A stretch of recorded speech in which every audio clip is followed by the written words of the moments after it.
What is up, my fellow Chibits? Today, I'm here to bring all of you my weekly anime review of Seraph of the End, Season 2.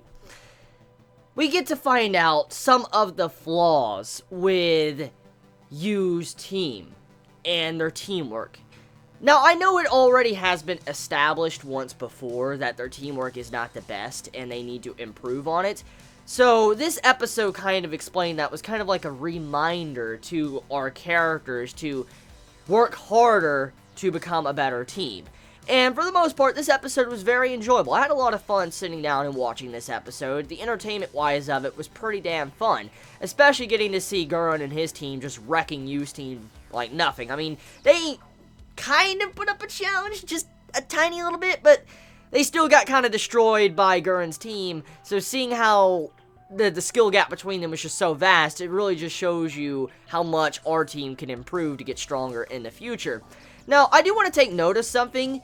Yu's personality has made a huge leap in this season. I mentioned it, I think, twice before at the earlier stages of the season, but it is so apparent that Yu's character has just changed radically compared to what he was. Like, I remember in the first season, his personality was kind of like the complete opposite from what we are experiencing now with his personality in these recent episodes. And I'm just questioning, like, really, did him just accepting that they are all family, did that really just change him that much?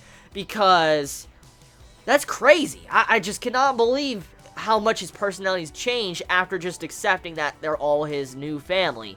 Because his new personality, I like it quite a bit. Like, I like his personality. I have no issue with his personality. But I'm just like, holy crap, the change is just so different. And it is still jarring to see with these latest episodes. Okay, so, Shinoa.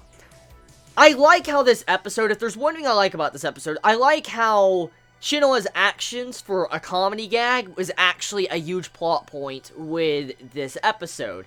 See, in majority of anime, when they have a plot point to where there's a group of characters, they're traveling to somewhere serious, and then like, oh, leave him behind, or, you know, just leave him, we'll pick him up later.